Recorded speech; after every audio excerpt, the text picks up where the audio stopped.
ਕੋਟਕ ਵੱਲੋਂ ਤੁਹਾਨੂੰ ਸਭ ਨੂੰ ਸਤਿ ਸ਼੍ਰੀ ਅਕਾਲ, ਨਮਸਤੇ। ਅਸੀਂ ਉਮੀਦ ਕਰਨੇ ਆ ਤੁਸੀਂ ਤੇ ਤੁਹਾਡੇ ਪਰਿਵਾਰ ਵਾਲੇ ਸਾਰੇ ਠੀਕ ਹੋਣਗੇ। ਜਿਵੇਂ ਕਿਹਾ ਜਾਂਦਾ ਹੈ, ਸਾਰੇ ਅੰਡੇ ਇੱਕ ਟੋਕਰੀ 'ਚ ਨਹੀਂ ਰੱਖੇ ਜਾਂਦੇ, ਉਵੇਂ ਹੀ ਸਾਰੀਆਂ ਆਪਣੀਆਂ ਇਨਵੈਸਟਮੈਂਟਸ ਇੱਕ ਮਾਰਕੀਟ ਕੈਪ ਵਿੱਚ ਨਹੀਂ ਰੱਖੀਆਂ ਜਾਂਦੀਆਂ। ਸਾਡਾ ਕੋਟਕ ਮਲਟੀ ਕੈਪ ਫੰਡ ਤੁਹਾਨੂੰ ਸਮਾਲ ਕੈਪ, ਮਿਡ ਕੈਪ ਤੇ ਲਾਰਜ ਕੈਪ ਤਿੰਨਾਂ ਕੈਪਸ ਦਾ ਐਕਸਪੋਜ਼ਰ ਦਿੰਦਾ ਹੈ। ਜਿਵੇਂ ਤ੍ਰਿਵੇਣੀ ਸੰਗਮ ਵਿੱਚ ਤਿੰਨ ਨਦੀਆਂ ਮਿਲਦੀਆਂ ਨੇ, ਉਸ ਤਰ੍ਹਾਂ ਹੀ ਕੋਟਕ ਮਲਟੀ ਕੈਪ ਫੰਡ ਵਿੱਚ ਲਾਰਜ, ਮਿਡ ਤੇ ਸਮਾਲ ਕੈਪ ਤਿੰਨੋਂ ਮਾਰਕੀਟ ਕੈਪ ਤੁਹਾਨੂੰ ਮਿਲਦੇ ਨੇ। ਅਸੀਂ ਕਹਿੰਦੇ ਆ ਇਹ ਤੁਹਾਨੂੰ ਪਾਵਰ ਆਫ ਆਲ ਇੱਕੋ ਫੰਡ ਵਿੱਚ ਪ੍ਰੋਵਾਈਡ ਕਰਦਾ ਹੈ।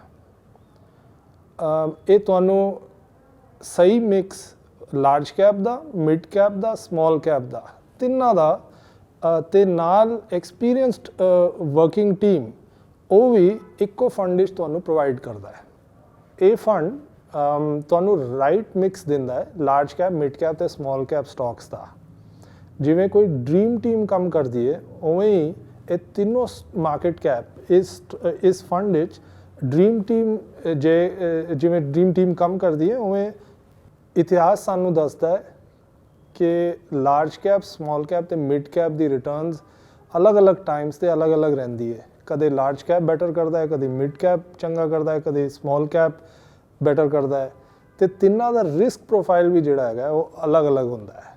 ਲਾਰਜ ਕੈਪ ਦਾ ਘੱਟ ਹੈ, ਸਮਾਲ ਕੈਪ ਦਾ ਸਭ ਤੋਂ ਜ਼ਿਆਦਾ ਹੈ, ਕਿਉਂਕਿ ਉਹਦੇ ਵਿੱਚ ਵੋਲੇਟਿਲਿਟੀ ਸਭ ਤੋਂ ਜ਼ਿਆਦਾ ਰਹਿੰਦੀ ਹੈ।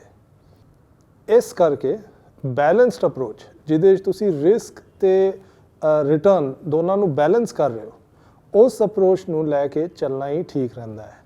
ਇਹ ਫੰਡ ਉਸ ਅਪਰੋਚ 'ਤੇ ਹੀ ਡਿਵੈਲਪ ਕੀਤਾ ਗਿਆ ਹੈ ਤੇ ਇਹ ਫੰਡ ਉਹੀ ਤੁਹਾਨੂੰ ਰਿਸਕ ਰਿਟਰਨ ਪ੍ਰੋਫਾਈਲ ਪ੍ਰੋਵਾਈਡ ਕਰਦਾ ਹੈ ਜਿਹੜਾ ਕਿ ਬੈਸਟ ਹੈਗਾ ਜਾਂ ਮੰਨ ਲਓ ਬੈਲੈਂਸਡ ਹੈਗਾ। ਕੋਟਕ ਮਿਊਚੁਅਲ ਫੰਡ ਵਿੱਚ ਅਸੀਂ ਆਪਣੇ ਇਨਵੈਸਟਰਸ ਲਈ ਵੈਲਿਊ ਐਡ ਕੀਤੀ ਹੈ ਬੈਂਚਮਾਰਕਸ ਨੂੰ ਆਊਟ ਪਰਫਾਰਮ ਕਰਕੇ। ਅਸੀਂ ਲੰਬੇ ਟਾਈਮ ਲਈ ਬੈਂਚਮਾਰਕਸ ਨੂੰ ਆਊਟ ਪਰਫਾਰਮ ਕੀਤਾ ਹੈ, ਭਾਵੇਂ ਉਹ ਸਮਾਲ ਕੈਪਸ ਵਿੱਚ ਹੋਵੇ, ਭਾਵੇਂ ਮਿਡ ਕੈਪਸ ਵਿੱਚ ਹੋਵੇ ਜਾਂ ਲਾਰਜ ਕੈਪਸ ਵਿੱਚ ਹੋਵੇ। ਅਸੀਂ ਤਿੰਨਾਂ ਨੂੰ ਆਊਟ ਪਰਫਾਰਮ ਕੀਤਾ ਹੈ, ਸਾਡੇ ਫੰਡਸ ਨੇ ਆਊਟ ਪਰਫਾਰਮ ਕੀਤਾ ਹੈ। ਇਹ ਜਿਹੜੀ ਵੈਲਿਊ ਐਡ ਹੈ ਇਹ ਲੰਪਸਮ ਇਨਵੈਸਟਮੈਂਟਸ ਵਿੱਚ ਵੀ ਦਿਖਦੀ ਹੈ ਤੇ SIP ਵਿੱਚ ਵੀ ਦਿਖਦੀ ਹੈ। ਦੋਨਾਂ ਵਿੱਚ ਅਸੀਂ ਆਊਟ ਪਰਫਾਰਮੈਂਸ ਦਿਖਾਈ ਹੈ। ਅਸੀਂ ਆਪਣੇ ਇਨਵੈਸਟਰਸ ਤੇ ਆਪਣੇ ਪਾਰਟਨਰਸ ਦੇ ਸ਼ੁਕਰਗੁਜ਼ਾਰ ਹੈਗੇ ਹਾਂ ਕਿ ਉਹਨਾਂ ਨੇ ਸਾਡੇ ਤੇ ਭਰੋਸਾ ਕੀਤਾ ਹੈ ਤੇ ਕੌਨਫੀਡੈਂਸ ਰੱਖਿਆ ਕਿ ਅਸੀਂ ਕੋਟਕ ਮਿਊਚੁਅਲ ਫੰਡ ਵਿੱਚ ਉਹਨਾਂ ਨੂੰ ਆਊਟ ਪਰਫਾਰਮੈਂਸ ਦਿਖਾਵਾਂਗੇ। ਇਸ ਭਰੋਸੇ ਕਰਕੇ ਹੀ ਸਾਡਾ ਜਿਹੜਾ ਇਕੁਇਟੀ AUM ਹੈ ਜਾਂ ਜਿਹੜੇ ਅਸੀਂ ਐਸੈਟ ਮੈਨੇਜ ਕਰਨੇ ਆ, ਉਹ ਜੁਲਾਈ 2016 ਵਿੱਚ 15,500 ਕਰੋੜ ਹੁੰਦੇ ਸੀ, ਉਹ ਅੱਜ ਦੀ ਰੇਟ ਵਿੱਚ 1,13,400 ਕਰੋੜ ਰੁਪਏ ਦੇ ਸਾਡੇ ਇਕੁਇਟੀ ਫੰਡਸ ਅੱਜ ਹੈਗੇ ਨੇ। 7 ਗੁਣਾ ਸਾਡਾ ਗਰੋਥ ਹੋਇਆ ਇਕੁਇਟੀ ਫੰਡਸ ਦਾ ਪਿਛਲੇ 6 ਸਾਲਾਂ ਵਿੱਚ। ਇਹ ਤੁਹਾਡੇ ਭਰੋਸੇ ਦੇ ਬਗੈਰ ਹੋ ਨਹੀਂ ਸਕਦਾ ਸੀ। ਇਸ ਕਰਕੇ ਸਾਡਾ ਤਹਿ ਦਿਲ ਤੋਂ ਸ਼ੁਕਰੀਆ ਤੁਹਾਡਾ। ਤੁਸੀਂ ਸਾਡਾ ਇੰਨਾ ਸਪੋਰਟ ਕੀਤਾ ਹੈ, ਇੰਨਾ ਸਾਡੇ 'ਤੇ ਕੌਨਫੀਡੈਂਸ ਰੱਖਿਆ, ਅਸੀਂ ਤੁਹਾਡੇ ਸ਼ੁਕਰਗੁਜ਼ਾਰ ਹੈਗੇ ਹਾਂ। ਅਸੀਂ ਅੱਗੇ ਵੀ ਤੁਹਾਡਾ ਭਰੋਸਾ ਚਾਹੁੰਦੇ ਹਾਂ ਅਤੇ ਤੁਹਾਡਾ ਸਪੋਰਟ ਚਾਹੁੰਦੇ ਹਾਂ। ਸਾਡਾ ਜਿਹੜਾ ਲੇਟੈਸਟ ਸਾਡੀ ਆਫਰਿੰਗ ਹੈਗੀ ਹੈ, ਜਿਹੜਾ ਸਾਡਾ ਮਲਟੀ ਕੈਪ ਫੰਡ ਹੈ, ਉਹਦੇ ਵਿੱਚ ਤੁਸੀਂ ਸਾਨੂੰ ਸਪੋਰਟ ਕਰੋ ਅਤੇ ਸਾਡੇ 'ਤੇ ਭਰੋਸਾ ਰੱਖੋ। ਇਹੀ ਅਸੀਂ ਤੁਹਾਡੇ ਤੋਂ ਚਾਹੁੰਦੇ ਹਾਂ ਅਤੇ ਰਿਕੁਐਸਟ ਕਰਨੇ ਆ। ਅਸੀਂ ਇਸ ਫੰਡ ਵਿੱਚ ਜਿਹੜੇ ਸਮਾਲ, ਮਿਡ ਅਤੇ ਲਾਰਜ ਕੈਪ ਸਟਾਕ ਸਿਲੈਕਟ ਕਰਾਂਗੇ, ਉਹ ਇੱਕ ਬੜੀ ਡਿਸਿਪਲਿਨਡ ਇਨਵੈਸਟਮੈਂਟ ਅਪਰੋਚ ਰੱਖ ਕੇ ਅਸੀਂ ਸਿਲੈਕਟ ਕਰਾਂਗੇ। ਸਾਡਾ ਫੋਕਸ ਹੋਏਗਾ ਕਿ ਅਸੀਂ ਜਿਹੜੇ ਬਿਜ਼ਨਸ ਚੂਜ਼ ਕਰੀਏ ਉਹ ਬਿਲਕੁਲ ਕੁਆਲਿਟੀ ਬਿਜ਼ਨਸਿਸ ਹੋਣ, ਉਹਨਾਂ ਦੀ ਜਿਹੜੀ ਮੈਨੇਜਮੈਂਟ ਹੈਗੀ ਹੈ ਉਹ ਵੀ ਅਵਲ ਦਰਜੇ ਦੀ ਹੋਵੇ ਅਤੇ ਉਹਨਾਂ ਦੀ ਵੈਲਿਊਏਸ਼ਨਸ ਜਿਹੜੀਆਂ ਹੈਗੀਆਂ ਨੇ ਉਹ ਵੀ ਵੈਲਿਊਏਸ਼ਨ ਸਸਤੀ ਹੋਵੇ, ਜਿਸ ਕਰਕੇ ਜਿਹੜਾ ਪ੍ਰਾਈਸ ਹੈ ਉਹ ਸਾਨੂੰ ਫੇਵਰ ਕਰੇ। ਸਾਡਾ ਇਹ ਅਸੀਂ ਇਸ ਅਪਰੋਚ ਨਾਲ ਇਸ ਫੰਡ ਵਿੱਚ ਇਨਵੈਸਟਮੈਂਟ ਕਰਾਂਗੇ ਤੇ ਕੰਪਨੀਜ਼ ਲੱਭਾਂਗੇ। ਇਸ ਫੰਡ ਵਿੱਚ ਘੱਟ ਤੋਂ ਘੱਟ 25% ਅਸੀਂ ਇਨਵੈਸਟ ਕਰਾਂਗੇ ਲਾਰਜ ਕੈਪਸ ਵਿੱਚ, 25% ਮਿਡ ਕੈਪ ਵਿੱਚ ਤੇ 25% ਸਮਾਲ ਕੈਪਸ ਵਿੱਚ। ਜਿਹੜਾ ਬਚਿਆ ਹੋਇਆ 25% ਹੈ ਉਹ ਅਸੀਂ ਆਪਣੇ ਪ੍ਰੋਪਰਾਈਟਰੀ ਮਾਡਲਸ ਨੂੰ ਯੂਜ਼ ਕਰਕੇ ਬਾਕੀ ਜਿਹੜੇ ਸਟਾਕਸ ਹੈਗੇ ਨੇ ਉਹਨਾਂ ਦੇ ਵਿੱਚ ਵੰਡਾਂਗੇ। ਏਮ ਸਾਡਾ ਇਹ ਰਹੇਗਾ ਕਿ ਅਸੀਂ ਰਿਸਕ ਤੇ ਰਿਟਰਨ ਨੂੰ ਬੈਲੈਂਸ ਕਰੀਏ ਤੇ ਉਸ ਬੈਲੈਂਸਡ ਅਪਰੋਚ ਨੂੰ ਲੈ ਕੇ ਅੱਗੇ ਚੱਲੀਏ ਤੇ ਸਟਾਕ ਸਾਡੇ ਜਿਹੜੇ ਹੋਣਗੇ ਉਹਨਾਂ ਨੂੰ ਚੂਜ਼ ਕਰੀਏ। ਸਾਡੇ ਪ੍ਰੋਪਰਾਈਟਰੀ ਮਾਡਲ ਜਿਹੜੇ ਅਸੀਂ ਕਾਫੀ ਟਾਈਮ ਤੋਂ ਯੂਜ਼ ਕਰਦੇ ਆਏ ਹਾਂ ਉਹ ਸਾਨੂੰ ਦੱਸਦੇ ਨੇ ਕਿ ਕਿਹੜੇ ਮਾਰਕੀਟ ਕੈਪ ਵਿੱਚ ਓਵਰਵੇਟ ਜਾਣਾ ਚਾਹੀਦਾ ਹੈ। ਇਹ ਜਿਹੜਾ ਮਾਡਲ ਹੈਗਾ ਇਹ ਦੋ ਫੈਕਟਰਸ ਤੇ ਵਰਕ ਕਰਦਾ ਹੈ। ਇੱਕ ਤੇ ਮੀਨ ਰਿਵਰਜਨ, ਜਿਹਦਾ ਮਤਲਬ ਇਹ ਹੈਗਾ ਕਿ ਕੋਈ ਚੀਜ਼ ਜੇ ਬਹੁਤ ਉੱਚੀ ਚਲੀ ਗਈ ਹੈ ਤੇ ਉਹ ਥੱਲੇ ਆਏਗੀ ਕਿਉਂਕਿ ਉਹ ਮੀਨ ਰਿਵਰਟ ਕਰੇਗੀ। ਜੇ ਉਹ ਸਟਾਕ ਥੱਲੇ ਚਲਾ ਗਿਆ ਬਹੁਤ ਜ਼ਿਆਦਾ ਮੀਨ ਦੀ ਤਰਫ। ਦੂਜਾ ਜਿਹੜਾ ਫੈਕਟਰ ਹੈਗਾ ਉਹ ਹੈਗਾ ਮੋਮੈਂਟਮ। ਇਸ ਫੈਕਟਰ ਵਿੱਚ ਅਸੀਂ ਇਹ ਦੇਖਦੇ ਹਾਂ ਕਿ ਕਿਹੜਾ ਸੈਗਮੈਂਟ ਮਾਰਕੀਟ ਦਾ ਮੋਮੈਂਟਮ ਵਿੱਚ ਹੈਗਾ ਤੇ ਉਹ ਆਊਟ ਪਰਫਾਰਮ ਕਰੇਗਾ। ਉਸ ਆਊਟ ਪਰਫਾਰਮਿੰਗ ਸੈਗਮੈਂਟ ਤੇ ਅਸੀਂ ਓਵਰਵੇਟ ਜਾਂਦੇ ਹਾਂ, ਮਤਲਬ ਉਹਦੇ ਤੇ ਜ਼ਿਆਦਾ ਵੇਟ ਪਾਉਂਦੇ ਹਾਂ। ਆਪਣੇ ਸਾਡਾ ਮਾਡਲ ਉਹ ਦੱਸਦਾ ਕਿ ਇਹਦੇ ਤੇ ਜ਼ਿਆਦਾ ਵੇਟ ਪਾਉਣਾ ਚਾਹੀਦਾ ਕਿਉਂਕਿ ਇਸ ਸੈਗਮੈਂਟ ਵਿੱਚ ਮੋਮੈਂਟਮ ਹੈਗਾ। ਇਹ ਜਿਹੜੇ ਦੋਨੋਂ ਫੈਕਟਰਸ ਹੈਗੇ ਨੇ ਇਹਨਾਂ ਨੂੰ ਮਿਲਾ ਕੇ ਅਸੀਂ ਸਾਡਾ ਜਿਹੜਾ ਮਾਡਲ ਹੈਗਾ ਉਹ ਸਾਨੂੰ ਦੱਸਦਾ ਹੈ ਕਿ ਕਿਸ ਸੈਗਮੈਂਟ ਤੇ ਸਾਨੂੰ ਓਵਰਵੇਟ ਜਾਣਾ ਹੈ ਜਾਂ ਨਹੀਂ ਜਾਣਾ ਹੈ। ਮਾਡਲ ਜਿਹੜੇ ਰਿਜ਼ਲਟਸ ਸਾਨੂੰ ਦਿੰਦਾ ਹੈ ਉਹਨਾਂ ਨੂੰ ਐਨਾਲਾਈਜ਼ ਕਰਕੇ ਫੰਡ ਮੈਨੇਜਰ ਇਹ ਡਿਸਾਈਡ ਕਰਦਾ ਹੈ ਕਿ ਕਿਹੜੇ ਸੈਗਮੈਂਟ ਤੇ ਉਹਨੂੰ ਓਵਰਵੇਟ ਜਾਣਾ ਹੈ ਜਾਂ ਨਹੀਂ ਜਾਣਾ ਹੈ ਪੋਰਟਫੋਲੀਓ ਬਿਲਡ ਕਰਨ ਲਈ। ਫੰਡ ਦਾ ਸਾਈਜ਼ ਤੇ ਫੰਡ ਦੀ ਓਵਰਵੇਟ ਪੋਜੀਸ਼ਨ ਉਹ ਸਾਨੂੰ ਇਹ ਦੱਸੇਗੀ ਕਿ ਫੰਡ ਵਿੱਚ ਕਿੰਨੇ ਸਟਾਕਸ ਅਸੀਂ ਰੱਖਾਂਗੇ। ਸਮਾਲ ਕੈਪਸ ਵਿੱਚ ਓਵਰਵੇਟ ਹੈਗੇ ਆ ਤੇ ਨੰਬਰ ਆਫ ਸਟਾਕਸ ਪੋਰਟਫੋਲੀਓ ਦੇ ਉਹ ਵੱਧ ਜਾਣਗੇ ਕਿਉਂਕਿ ਅਸੀਂ ਇਹ ਨਹੀਂ ਚਾਹੁੰਦੇ ਕਿ ਪੋਰਟਫੋਲੀਓ ਨੂੰ ਜਿਹੜੀ ਲਿਕੁਇਡਿਟੀ ਹੈ ਪੋਰਟਫੋਲੀਓ ਦੀ ਘੱਟ ਹੋ ਜਾਵੇ ਜਾਂ ਫਿਰ ਪੋਰਟਫੋਲੀਓ ਸਟਾਕਸ ਵੇਚਦੇ ਖਰੀਦਦੇ ਹੋਏ ਪੋਰਟਫੋਲੀਓ ਤੇ ਇੰਪੈਕਟ ਕਾਸਟ ਆਵੇ। ਇਸ ਕਰਕੇ ਅਸੀਂ ਪੋਰਟਫੋਲੀਓ ਦੇ ਸਟਾਕਸ ਵਧਾ ਦੇਵਾਂਗੇ। ਜੇ ਅਸੀਂ ਲਾਰਜ ਕੈਪ 'ਚ ਹੋਵਾਂਗੇ ਤੇ ਪੋਰਟਫੋਲੀਓ ਦੇ ਸਟਾਕ ਘਟਾ ਦੇਵਾਂਗੇ ਕਿਉਂਕਿ ਉਹਦੇ 'ਚ ਇੰਪੈਕਟ ਕਾਸਟ ਤੇ ਵੋਲੇਟਿਲਿਟੀ ਘੱਟ ਹੁੰਦੀ ਹੈ। ਇਸ ਕਰਕੇ ਪੋਰਟਫੋਲੀਓ ਕਿਸ ਸੈਗਮੈਂਟ ਤੇ ਓਵਰਵੇਟ ਹੈ ਉਹ ਡਿਸਾਈਡ ਕਰੇਗਾ ਪੋਰਟਫੋਲੀਓ 'ਚ ਕਿੰਨੇ ਸਟਾਕਸ ਹੋਣੇ ਚਾਹੀਦੇ ਨੇ।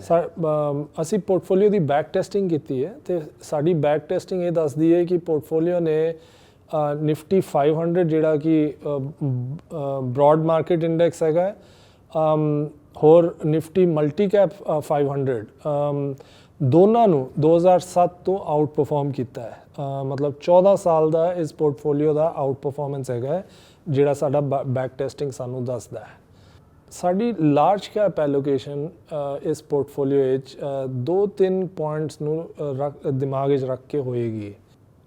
ਆਪਣੇ ਲਾਰਜ ਕੈਪ ਐਲੋਕੇਸ਼ਨ ਲਈ ਅਸੀਂ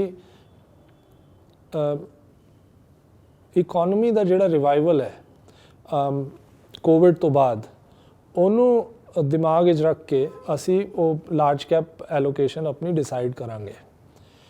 ਸਾਡੀ ਕੋਸ਼ਿਸ਼ ਇਹੀ ਹੋਏਗੀ ਕਿ ਅਸੀਂ ਐਸੇ ਸੈਕਟਰ ਆਈਡੈਂਟੀਫਾਈ ਕਰੀਏ ਜਾਂ ਐਸੇ ਸਟਾਕਸ ਆਈਡੈਂਟੀਫਾਈ ਕਰੀਏ ਜਿਹੜੇ ਕੋਵਿਡ ਤੋਂ ਬਾਅਦ ਜਿਨ੍ਹਾਂ ਦਾ ਫਾਇਦਾ ਹੋਏਗਾ। ਇਹਨਾਂ ਸਾਰੀ ਚੀਜ਼ਾਂ ਨੂੰ ਧਿਆਨ ਰੱਖ ਕੇ ਅਸੀਂ ਲਾਰਜ ਕੈਪ ਐਲੋਕੇਸ਼ਨ ਆਪਣੀ ਡਿਸਾਈਡ ਕਰਾਂਗੇ ਤੇ ਲਾਰਜ ਕੈਪ ਵਿੱਚ ਕਿਹੜੇ ਸਟਾਕ ਲੈਣੇ ਚਾਹੀਦੇ ਨੇ ਉਹ ਵੀ। ਮਿਡ ਤੇ ਸਮਾਲ ਕੈਪ ਸਟਾਕਸ ਵਿੱਚ ਅਸੀਂ ਫੋਕਸ ਕਰਾਂਗੇ ਕਿ ਅਸੀਂ ਐਸੇ ਬਿਜ਼ਨਸਮੈਨ, ਐਸੇ ਐਂਟਰਪ੍ਰੈਨਿਓਰਸ ਨੂੰ ਬੈਕ ਕਰੀਏ ਜਾਂ ਉਹਨਾਂ ਦੀ ਕੰਪਨੀਜ਼ ਵਿੱਚ ਇਨਵੈਸਟ ਕਰੀਏ ਜਿਹੜੇ ਕਿ ਜਿਨ੍ਹਾਂ ਦੀ ਵਿਜ਼ਨ ਹੈਗੀ ਹੈ, ਜਿਹੜੇ ਚਾਹੁੰਦੇ ਨੇ ਕਿ ਉਹਨਾਂ ਦੀ ਕੰਪਨੀਆਂ ਵੱਡੀ ਹੋਣ 5-10 ਸਾਲਾਂ ਵਿੱਚ ਤੇ ਉਹਨਾਂ ਦੇ ਜਿਹੜੇ ਪ੍ਰੋਸੈਸਿਸ ਹੈਗੇ ਨੇ, ਕਾਰਪੋਰੇਟ ਗਵਰਨੈਂਸ ਹੈਗੀ ਹੈ ਉਹ ਵੱਡੀ ਕੰਪਨੀਜ਼ ਤੋਂ ਵੀ ਬੈਟਰ ਹੈਗੀ ਹੈ। ਸੈਗਮੈਂਟ ਵਿੱਚ ਕਾਫੀ ਵੱਖਰੀ ਤਰ੍ਹਾਂ ਦੀਆਂ ਕੰਪਨੀਆਂ ਹੈਗੀਆਂ ਨੇ ਤੇ ਸੈਗਮੈਂਟਸ ਵੀ ਹੈਗੇ ਨੇ। Atma Nirbhar Bharat, rural, agri sector, real estate sector, home improvement sector, ਇਹ ਸਾਰੀ ਜਿਹੜੀ ਓਪਰਚੁਨਿਟੀਜ਼ ਹੈਗੀਆਂ ਨੇ ਇਹ ਸਮਾਲ ਐਂਡ ਮਿਡ ਕੈਪਸ ਵਿੱਚ ਤੁਹਾਨੂੰ ਮਿਲਦੀਆਂ ਨੇ। ਤੇ ਅਸੀਂ ਚਾਹਾਂਗੇ ਕਿ ਇਹਨਾਂ ਓਪਰਚੁਨਿਟੀਜ਼ ਨੂੰ ਇਸ ਫੰਡ ਵਿੱਚ ਅਸੀਂ ਲਿਆਈਏ ਤੇ ਇਸ ਫੰਡ ਨੂੰ ਇਹਨਾਂ ਦਾ ਬੈਨੀਫਿਟ ਹੋਵੇ। ਕੱਲ ਚਾਈਨਾ +1 ਥੀਮ ਜਿਹੜਾ ਹੈ ਉਹ ਬਹੁਤ ਚੱਲ ਰਿਹਾ ਹੈ। ਦੁਨੀਆ 'ਚ ਸਾਰੇ ਜਿਹੜੇ ਸਾਰੀ ਵੱਡੀ ਕੰਪਨੀਜ਼ ਜਿਹੜੀਆਂ ਹੈਗੀਆਂ ਨੇ ਉਹ ਇੰਡੀਆ ਆਉਣਾ ਚਾਹੁੰਦੀਆਂ ਨੇ ਆਪਣੀ ਪ੍ਰੋਡਕਸ਼ਨ ਲਈ। ਤੇ ਇੰਡੀਅਨ ਗਵਰਨਮੈਂਟ ਨੇ ਵੀ ਪ੍ਰੋਡਕਸ਼ਨ ਲਿੰਕਡ ਇਨਸੈਂਟਿਵ ਸਕੀਮ ਦਿੱਤੀ ਹੈ ਆਪਣੇ ਇੰਡੀਅਨ ਕੰਪਨੀਜ਼ ਨੂੰ, ਜਿਹਦੇ ਅੰਦਰ ਉਹਨਾਂ ਨੂੰ ਬਹੁਤ ਅਲੱਗ-ਅਲੱਗ ਤਰ੍ਹਾਂ ਦੇ ਬੈਨੀਫਿਟਸ ਮਿਲੇ ਨੇ। ਇਸ ਸਕੀਮ ਕਰਕੇ ਪ੍ਰੋਡਕਸ਼ਨ ਇੰਡੀਆ 'ਚ ਵੱਧ ਰਹੀ ਹੈ ਤੇ ਇਹ ਵੀ ਇੱਕ ਓਪਰਚੁਨਿਟੀ ਹੈ ਜਿਹੜੀ ਜਿਹਦਾ ਬੈਨੀਫਿਟ ਅਸੀਂ ਇਸ ਪੋਰਟਫੋਲੀਓ 'ਚ ਲਵਾਂਗੇ। ਟੈਕ ਸੈਕਟਰ, ਫਾਰਮਾ ਸੈਕਟਰ, ਉਹਨਾਂ ਸਭ ਦਾ ਬੈਨੀਫਿਟ ਇਸ ਫੰਡ ਵਿੱਚ ਸਾਨੂੰ ਮਿਲੇਗਾ, ਸਾਡੇ ਇਨਵੈਸਟਰਸ ਨੂੰ ਮਿਲੇਗਾ।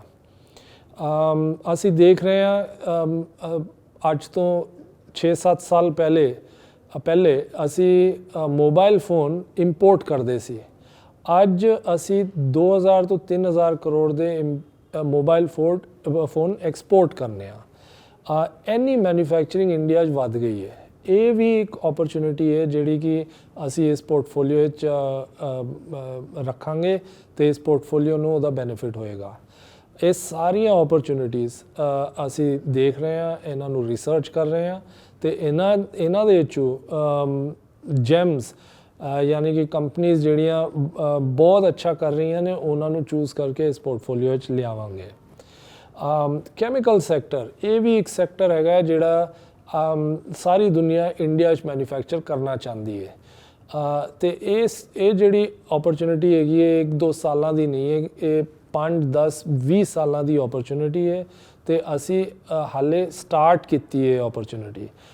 ਇਸ ਓਪਰਚੁਨਿਟੀ ਲਈ ਰਨਵੇ ਕਾਫੀ ਲੰਬਾ ਹੈਗਾ ਤੇ ਅਸੀਂ ਐਕਸਪੈਕਟ ਕਰਨੇ ਆ ਕਿ ਉਹ ਰਨਵੇ ਜਿਹੜਾ ਹੈ ਉਹ ਇਸ ਪੋਰਟਫੋਲੀਓ ਤੋਂ ਅਸੀਂ ਉਹਦਾ ਬੈਨੀਫਿਟ ਲਈਏ। ਰੀਅਲ ਐਸਟੇਟ ਸੈਕਟਰ ਵਿੱਚ ਰੈਗੂਲੇਸ਼ਨ ਆਈ, ਰੇਰਾ ਆਇਆ, ਉਸ ਕਰਕੇ ਰੀਅਲ ਐਸਟੇਟ ਅੱਜ ਦੀ ਡੇਟ ਵਿੱਚ ਬਹੁਤ ਹੀ ਵਧੀਆ ਓਪਰਚੁਨਿਟੀ ਹੈਗੀ ਹੈ। ਜਿਹੜੇ ਬਿਲਡਰਸ ਹੈਗੇ ਨੇ ਉਹ ਘੱਟ ਹੋ ਗਏ ਨੇ, ਬਾਇਰਸ ਵੱਧ ਗਏ ਨੇ, ਇਨਵੈਂਟਰੀ ਘੱਟ ਹੋ ਰਹੀ ਹੈ, ਸਾਡੀ ਜਿਹੜੀ ਅਫੋਰਡੇਬਿਲਿਟੀ ਹੈ ਰੀਅਲ ਐਸਟੇਟ ਦੀ ਉਹ ਵੱਧ ਗਈ ਹੈ, ਸਾਡੀ ਸੈਲਰੀਜ਼ ਪਿਛਲੇ 5-6 ਸਾਲਾਂ ਵਿੱਚ ਵਧੀਆਂ ਨੇ, ਇੰਟਰਸਟ ਰੇਟ ਘੱਟ ਹੋਏ ਨੇ, ਪ੍ਰੋਪਰਟੀ ਦੇ ਰੇਟ ਘੱਟ ਹੋਏ ਨੇ। ਇਸ ਕਰਕੇ ਰੀਅਲ ਐਸਟੇਟ ਬਹੁਤ ਵੱਡੀ ਓਪਰਚੁਨਿਟੀ ਅੱਜ ਦੀ ਡੇਟ ਵਿੱਚ ਸਾਨੂੰ ਦਿਖਦੀ ਹੈ। ਉਹਦਾ ਵੀ ਅਸੀਂ ਫਾਇਦਾ ਇਸ ਫੰਡ ਵਿੱਚ ਲਵਾਂਗੇ। ਸਾਨੂੰ ਇਹ ਲੱਗਦਾ ਹੈ ਵੈਕਸੀਨੇਸ਼ਨ ਤੋਂ ਬਾਅਦ ਜਿਹੜੀ ਥਰਡ ਵੇਵ ਹੈ ਉਹਦਾ ਇੰਪੈਕਟ ਘੱਟ ਹੋਏਗਾ ਤੇ ਜੇ ਇਹ ਹੋਇਆ ਰੀਟੇਲ, ਟਰੈਵਲ, ਲੈਜਰ, ਇਹਨਾਂ ਸੈਕਟਰਸ ਵਿੱਚ ਬਹੁਤ ਵੱਡੀ ਓਪਰਚੁਨਿਟੀ ਆਏਗੀ, ਉਹਨੂੰ ਵੀ ਅਸੀਂ ਕੈਪਚਰ ਕਰਾਂਗੇ ਇਸ portfolio. Kotak multi cap fund ਤੁਹਾਡੇ ਲੌਂਗ ਟਰਮ ਫਾਈਨੈਂਸ਼ੀਅਲ ਗੋਲਸ ਲਈ ਹੈਗਾ। ਜੇ ਤੁਸੀਂ ਆਪਣੀ ਧੀ ਦਾ ਵਿਆਹ ਕਰਨਾ ਹੈ, ਆਪਣੇ ਮੁੰਡੇ ਦਾ ਵਿਆਹ ਕਰਨਾ ਹੈ, ਰਿਟਾਇਰ ਹੋਣਾ ਹੈ, ਉਹਦੇ ਲਈ ਜਿਹੜਾ ਤੁਹਾਨੂੰ ਪੈਸਾ ਚਾਹੀਦਾ ਅੱਜ ਤੋਂ 5-10 ਸਾਲ ਬਾਅਦ, ਉਸ ਨੂੰ ਦਿਮਾਗ ਵਿੱਚ ਰੱਖ ਕੇ ਪੋਰਟਫੋਲੀਓ ਤੇ ਇਹ ਫੰਡ ਅਸੀਂ ਲਾਂਚ ਕਰ ਰਹੇ ਹਾਂ ਤੇ ਇਹ ਤੁਹਾਨੂੰ ਉਹ ਓਪਰਚੁਨਿਟੀ ਦਿੰਦਾ ਹੈ ਕਾਰਪਸ ਤੇ ਤੁਹਾਡੀ ਜਿਹੜੀ ਕੈਪੀਟਲ ਰਿਕੁਆਇਰਮੈਂਟ ਹੈ ਉਹਨੂੰ ਬਣਾਉਣ ਦਾ। ਇੱਕ ਚੀਜ਼ ਦਿਮਾਗ ਵਿੱਚ ਜ਼ਰੂਰ ਰੱਖਣੀ ਚਾਹੀਦੀ ਹੈ, ਇਕੁਇਟੀ ਮਾਰਕੀਟਸ ਵਿੱਚ ਇਨਵੈਸਟ ਕਰੋਗੇ ਤੇ ਕਦੇ ਖੁਸ਼ੀ ਹੋਏਗੀ, ਕਦੇ ਗਮ ਹੋਏਗਾ। ਇਹ ਨਹੀਂ ਹੋ ਸਕਦਾ ਕਿ ਇਕੁਇਟੀ ਮਾਰਕੀਟ ਵਿੱਚ ਇੱਕ ਤਰਫਾ ਰੈਲੀ ਹੋਵੇ, ਮਾਰਕੀਟ ਚੱਲਦੀ ਹੈ ਫਿਰ ਮਾਰਕੀਟ ਘਟਦੀ ਵੀ ਹੈਗੀ ਹੈ, ਮਾਰਕੀਟ ਵਿੱਚ ਵੋਲੇਟਿਲਿਟੀ ਵੀ ਆਉਂਦੀ ਹੈ। ਜੇ ਤੁਸੀਂ ਮਾਰਚ 20 ਦਾ ਜਦ ਕੋਵਿਡ ਆਇਆ ਹੀ ਸੀ ਉਸ ਵੇਲੇ ਦਾ ਤੁਸੀਂ ਮਾਰਕੀਟ ਲੈਵਲ ਉਸ ਵੇਲੇ ਤੁਸੀਂ ਕੋਈ ਵੀ ਇਨਵੈਸਟਰ ਇਹ ਸੋਚਦਾ ਸੀ ਕਿ ਇੱਥੋਂ ਮਾਰਕੀਟ ਉੱਪਰ ਜਾਏਗੀ ਜਾਂ ਥੱਲੇ ਜਾਂਦੀ ਜਾਏਗੀ ਤੇ ਕਾਫੀ ਇਨਵੈਸਟਰਸ ਉਸ ਵੇਲੇ ਮਾਰਕੀਟਸ 'ਚੋਂ ਨਿਕਲ ਗਏ। ਜਿਹੜੇ ਇਨਵੈਸਟਰਸ ਮਾਰਕੀਟ ਵਿੱਚ ਇਨਵੈਸਟਡ ਨਹੀਂ ਰਹੇ ਉਹਨਾਂ ਨੇ ਮਾਰਚ 2020 ਤੋਂ ਅੱਜ ਤੱਕ ਦੀ ਰੈਲੀ ਮਿਸ ਕੀਤੀ ਹੈ। ਜਿਹੜੇ ਇਨਵੈਸਟਰਸ ਇਹ ਸਮਝ ਗਏ ਕਿ ਮਾਰਕੀਟ ਵਿੱਚ ਕਦੀ ਖੁਸ਼ੀ ਹੈ ਕਦੀ ਗਮ ਹੈਗਾ, ਅੱਜ ਮਾਰਕੀਟ ਥੱਲੇ ਹੈ ਕੱਲ ਉੱਤੇ ਜਾਏਗੀ, ਉਹਨਾਂ ਨੂੰ ਮਾਰਕੀਟਸ ਵਿੱਚ ਫਾਇਦਾ ਉਹਦਾ ਹੀ ਹੁੰਦਾ ਹੈ ਜਿਹੜਾ ਡਿਸਿਪਲਿਨਡ ਲੌਂਗ ਟਰਮ ਇਨਵੈਸਟਮੈਂਟ ਕਰੇ ਤੇ ਐਸੈਟ ਐਲੋਕੇਸ਼ਨ। ਜੇ ਤੁਸੀਂ ਇਹ ਕਰੋਗੇ, ਜੇ ਤੁਸੀਂ ਡਿਸਿਪਲਿਨਡ ਇਨਵੈਸਟਮੈਂਟ ਕਰੋਗੇ ਲੌਂਗ ਟਰਮ ਲਈ ਤੇ ਆਪਣਾ ਐਸੈਟ ਐਲੋਕੇਸ਼ਨ ਠੀਕ ਰੱਖੋਗੇ, ਡੈਟ ਵਿੱਚ ਕਿੰਨਾ ਪਾਣਾ ਹੈ, ਰੀਅਲ ਏਸਟੇਟ ਵਿੱਚ ਕਿੰਨਾ ਪਾਣਾ ਹੈ, ਸਾਰੇ ਇਨਵੈਸਟਰਸ ਨੂੰ ਕਹਿੰਦੇ ਆ ਕਿ ਉਹ ਐਸੈਟ ਐਲੋਕੇਸ਼ਨ ਕਰਨ, ਡਿਸਿਪਲਿਨਡ ਰਹਿਣ ਐਸੈਟ ਐਲੋਕੇਸ਼ਨ ਵਿੱਚ। ਅਸੀਂ ਤੁਹਾਡੇ ਸ਼ੁਕਰਗੁਜ਼ਾਰ ਹੈਗੇ ਹਾਂ ਤੇ ਅਸੀਂ ਚਾਹੁੰਦੇ ਹਾਂ ਕਿ ਤੁਸੀਂ ਇਸ ਫੰਡ ਵਿੱਚ ਆਵੋ, ਸਾਡੇ ਕੋਟਕ ਮਲਟੀ ਕੈਪ ਫੰਡ ਵਿੱਚ ਇਨਵੈਸਟ ਕਰੋ। ਇਹਦਾ NFO 8 ਸਤੰਬਰ ਤੋਂ 22 ਸਤੰਬਰ ਤੱਕ ਖੁੱਲ੍ਹਾ ਹੋਇਆ ਹੈ ਤੇ ਅਸੀਂ ਚਾਹੁੰਦੇ ਹਾਂ ਕਿ ਤੁਸੀਂ ਇਹਦੇ ਵਿੱਚ ਪਾਰਟਿਸਿਪੇਟ ਕਰੋ। ਸੋਨੇ ਤੇ ਸੁਹਾਗਾ ਇਹ ਹੋਏਗਾ ਜੇ ਤੁਸੀਂ SIP 'ਚ ਇਨਵੈਸਟ ਕਰੋਗੇ ਇਸ ਫੰਡ ਵਿੱਚ। ਇਸ ਵੇਲੇ ਜਿਹੜੇ ਇਨਵੈਸਟਰਸ ਡਰੇ ਹੋਏ ਨੇ ਵੈਲਿਊਏਸ਼ਨਸ ਨੂੰ ਲੈ ਕੇ ਜਾਂ ਫਿਰ ਵੋਲੇਟਿਲਿਟੀ ਨੂੰ ਲੈ ਕੇ, ਉਹਨਾਂ ਦੇ ਲਈ SIP ਰੂਟ ਬੈਸਟ ਹੈਗਾ। SIP ਰੂਟ ਲੈ ਕੇ ਤੇ ਫੰਡ ਵਿੱਚ ਇਨਵੈਸਟ ਕਰੋ ਤੇ ਲੌਂਗ ਟਰਮ ਲਈ ਕਰੋ। ਇਹ ਫੰਡ ਮਾਰਕੀਟ ਦੀ ਵੈਲਿਊਏਸ਼ਨ ਤੇ ਮਾਰਕੀਟ ਦਾ ਮੋਮੈਂਟਮ ਦੇਖ ਕੇ ਮਾਰਕੀਟ ਵਿੱਚ ਆਰਾਮ ਨਾਲ ਇਨਵੈਸਟ ਕਰੇਗਾ ਤੇ ਸਾਡਾ ਆਬਜੈਕਟਿਵ ਇਹ ਹੋਏਗਾ ਕਿ ਅਸੀਂ ਰਿਸਕ ਤੇ ਰਿਵਾਰਡ ਬੈਲੈਂਸ ਕਰੀਏ। ਇਸ ਕਰਕੇ ਅਸੀਂ ਆਰਾਮ ਨਾਲ ਇਨਵੈਸਟ ਕਰਾਂਗੇ, ਸਾਨੂੰ ਜਲਦੀ ਨਹੀਂ ਹੈ ਪੈਸਾ ਲਾਉਣ ਦੀ, ਅਸੀਂ ਪੈਸੇ ਨੂੰ ਆਰਾਮ ਨਾਲ ਮਾਰਕੀਟਸ ਵਿੱਚ ਡਿਪਲੋਏ ਕਰਾਂਗੇ। ਅਸੀਂ ਤੁਹਾਡੇ ਸ਼ੁਕਰਗੁਜ਼ਾਰ ਹੈਗੇ ਹਾਂ ਤੇ ਅਸੀਂ ਐਕਸਪੈਕਟ ਕਰਨੇ ਆ ਕਿ ਤੁਸੀਂ ਸਾਨੂੰ ਸਪੋਰਟ ਕਰੋਗੇ। ਅਸੀਂ ਚਾਹੁੰਦੇ ਹਾਂ ਤੁਸੀਂ ਸਾਨੂੰ ਸਪੋਰਟ ਕਰੋ। Stay safe, happy investing.